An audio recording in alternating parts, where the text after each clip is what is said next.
Amados, que a graça e a paz de nosso Senhor e Salvador Jesus Cristo seja convosco.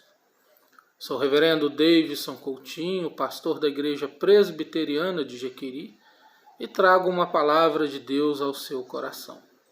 Se esta palavra edificar a sua vida, compartilhe-a com outras pessoas, para que elas também sejam abençoadas. Um dos grandes desafios que nós, enquanto cristãos, devemos lidar é a realidade do sofrimento em meio à profissão de fé em um Deus bom e todo-poderoso. A pergunta que se nos fazem geralmente é: se Deus é bom e Ele é todo-poderoso, por que o sofrimento permeia a realidade humana e, inclusive, a vida daqueles que o servem em espírito e em verdade? A primeira questão que devemos abordar ao tentar responder a esta pergunta é a respeito do sofrimento enquanto efeito colateral da queda. Sabemos que Deus criou todas as coisas num espaço de 6 dias e o fez de forma perfeita.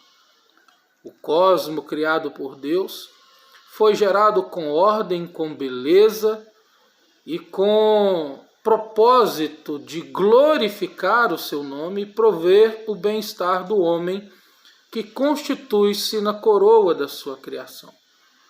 Todavia, quando o homem transcendeu os limites da vontade do Senhor para tentar viver uma vida autônoma, colocou não apenas a si mesmo, mas toda a ordem criada em um caos, amaldiçoado pela queda que estava implicada no pacto que Deus fez com Adão e Eva no Jardim do Éden. Assim, as relações interpessoais, a interação do homem com a criação e o próprio relacionamento do mesmo com Deus foi degenerado de tal forma que agora o homem não tem mais prazer nessas coisas, antes tenta explorá-las para o seu proveito próprio.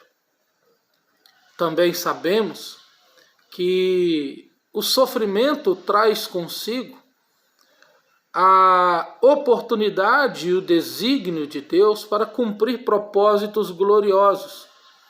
Quando nós abordamos esta questão, temos ampla descrição na Sagrada Escritura a respeito da maneira como devemos nos portar em relação ao sofrimento e tirar do mesmo o melhor proveito. Se você abrir a sua Escritura, na primeira epístola que o apóstolo Pedro escreveu, especificamente no seu capítulo 1, versículos 6 e 7, ele diz assim: nisto exultais, embora no presente por breve tempo, se necessário seja contristados por várias provações, para que, uma vez confirmado o valor da vossa fé, muito mais preciosa do que o ouro perecível, mesmo apurado por fogo, redunde em louvor, glória e honra na revelação de Jesus Cristo. Perceba que nesta descrição feita pelo apóstolo Pedro acerca do valor e proveito que o sofrimento tem na vida do cristão, está em primeiro lugar a defesa de que o sofrimento cumpre um propósito específico em um tempo determinado para manifestar a glória de Deus na vida da igreja e para conduzi-la a um tempo de maior maturidade.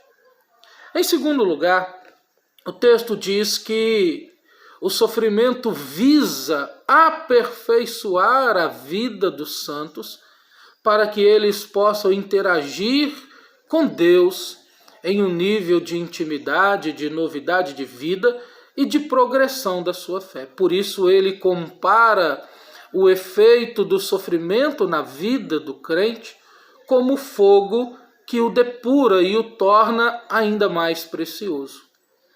Por fim, Pedro afirma que o sofrimento, uma vez experimentado e superado pela vida do crente, produz efeito de glória e testifica da presença de Cristo e redunda em louvor e glória ao seu nome, para que nós sejamos instrumentos mediante os quais o nome do Senhor é exaltado.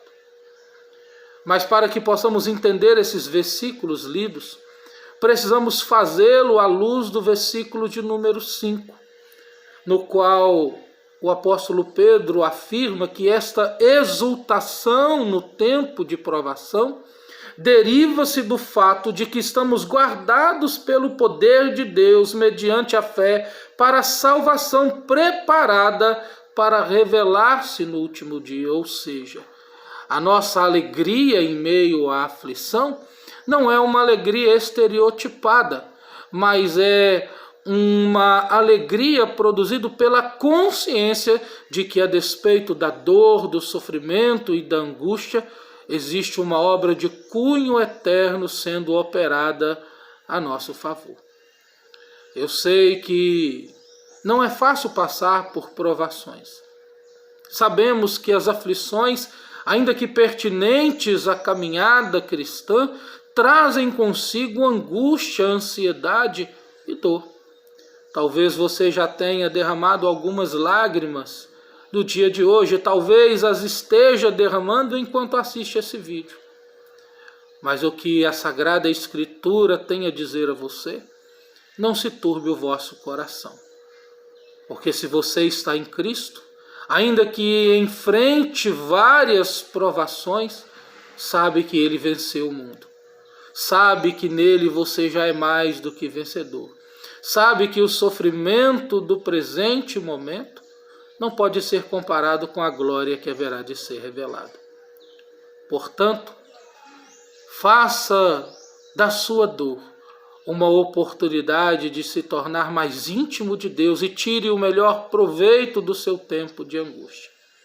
Para concluir esta reflexão, gostaria de aplicá-la à luz de um conceito muito interessante que acontece na natureza. Você já teve a oportunidade de ver uma pérola de perto?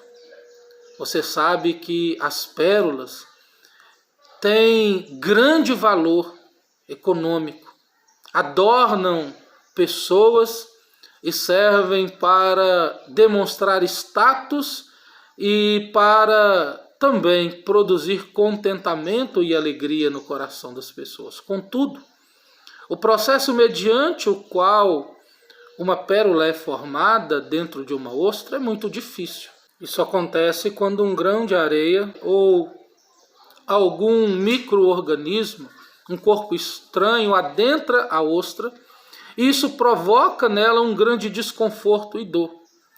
Ela gera então um processo químico no qual este grão de areia é envolvido e com o tempo vai se calcificando até se tornar uma linda pérola que adorna pessoas e que agrega valor às joias. De uma forma poética, poderíamos dizer então que uma pérola não é nada mais, nada menos do que a lágrima de uma ostra, que foi resiliente o suficiente para esperar o tempo de Deus. Transforme a sua dor em algo de valor. Espere no Senhor. Descanse na sua pessoa e obra. Creia que as crises vêm e vão, mas o Senhor é de eternidade a eternidade, presente na vida do seu povo. Deus o abençoe com graça em o nome de Jesus.